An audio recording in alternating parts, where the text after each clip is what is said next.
আমরা কেন বই পড়ব? আমাদের মধ্যে অনেকের মধ্যে প্রশ্ন আসে, যে কোনো কাজ করার আগে প্রশ্ন তো একটাই, কেন করব? বইটা কেন পড়ব? এটা প্রশ্ন। তাহলে আমি প্রশ্ন করতেই পারি তোমাদেরকে, মোবাইলটা কেন ঘাঁটছো? উত্তর, ভালো লাগছে তাই। আবার অনেক সময় কি, জানি না কেন ঘাঁটি। তাহলে ফর নো রিজন যখন তুমি মোবাইলটা ঘাঁটো, তার মানে ইউ আর অ্যাকচুয়ালি অ্যাডিক্টেড, তাই না? যখন বিনা কারণে তুমি কোনো কিছু একবার সুইচ অন করলে আর অফ করলে, তুমি জানোই না যে কেন সুইচটাকে অন করলে বা সুইচটাকে অফ করলে, বুঝে নাও যে তুমি থার্ড স্টেজ অফ মোবাইল অ্যাডিকশানে পৌঁছে গেছো। ওইখান থেকে ফিরে আসা কঠিন, কিন্তু অসম্ভব নয়। কিন্তু আজকের প্রশ্ন কি, ক্লাস শুরু হওয়ার আগে প্রত্যেকে মন দিয়ে শুনবে যে কেন আমরা বই পড়ব। তার একটা ছোট্ট গল্প বলি। আমি রিসেন্টলি একটা ভিডিও দিয়েছিলাম যে রেজাল্ট ও বাস্তব জীবন। সেখানে একটি মেয়ে লম্বা কমেন্ট করে, মেয়ে অথবা ছেলে আমি জানি না। তা মেয়েটি লেখে, আমি সংক্ষেপে বলি, যে আমি সারা বছর বই পড়িনি, তাই আগের বছর ফেল করেছি। ফেল করার পরে বুঝতে পেরেছি কেন আমি ফেল করেছি। যে বন্ধু বান্ধবগুলোর সঙ্গে আমি আনন্দ করেছি, মজা করেছি, সেই বন্ধুরা সবাই পাশ করে গেছে, আমি ফেল করে গেছি।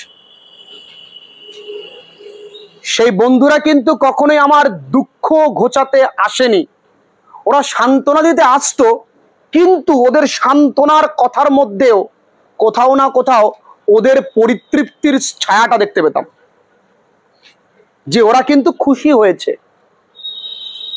আমার চোখের সামনে ওরা কলেজে যাচ্ছে, স্ট্যাটাস দিচ্ছে, আমি সেগুলো দেখছি, আমার কষ্ট হচ্ছে যে আজকে ওদের সঙ্গেই আমি কলেজে যেতাম, ওরাই আমার বন্ধু, আজ আমি একা। এই একটাই কারণ, তুমি কারো জন্য পড়াশুনো করছো না, তুমি কার জন্য পড়ছো? নিজের জন্য।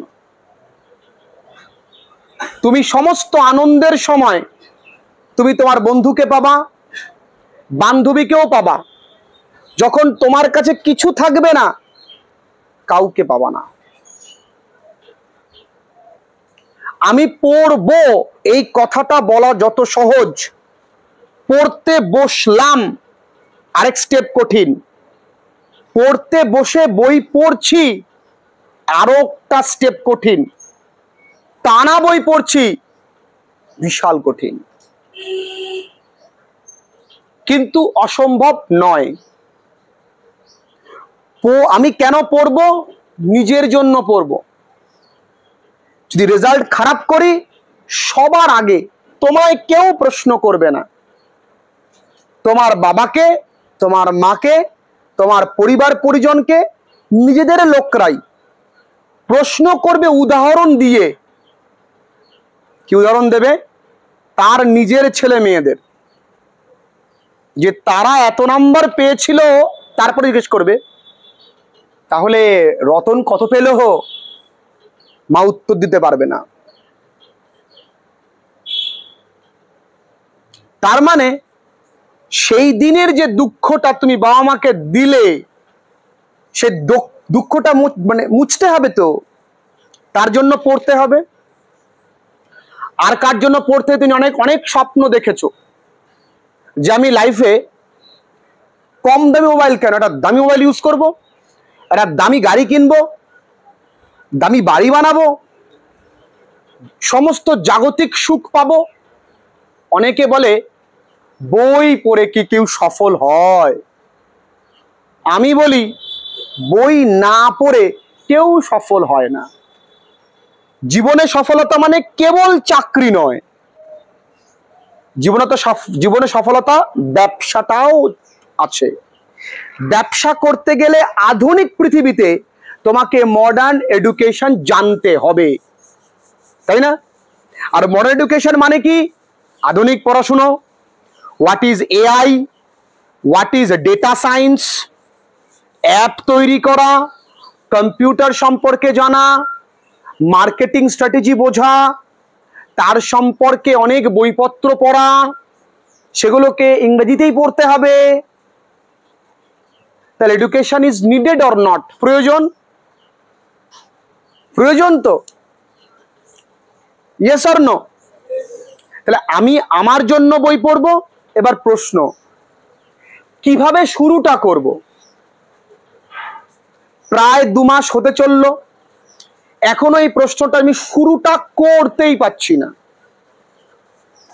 শুরুটা করা কোনো জাদুমন্ত্র নেই, একদম আমি আজকে বাড়ি যাব, আমার প্রথম কাজ আমার প্রিয় সাবজেক্টটাকে চুজ করা। হতে পারে বাংলা, হতে পারে ইংরাজি, হতে পারে দর্শন, হতে পারে কিছুই না, কোনো কিছুই প্রিয় নাও লাগতে পারে। গল্পের বই পাওয়া যায়, কেন? পড়ো, পড়ার অভ্যাসটাকে তৈরি করো। ছোটদের অনেক গল্পের বই আছে, পড়ো, অভ্যাসটাকে তৈরি করো। তোমার স্বপ্ন কেউ পূরণ করে দেবে না,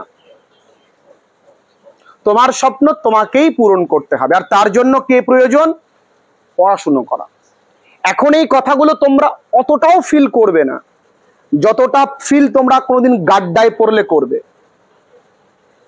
আমি যখন গাড্ডায় পড়ি কি মনে করি, ইস আগে থেকে কেন দেখলাম না, তাই না? বলি তো, যখন গাড্ডায় পড়বে তখন ঠিক ফিল করবে প্রত্যেকটা কথা কতটা মূল্যবান।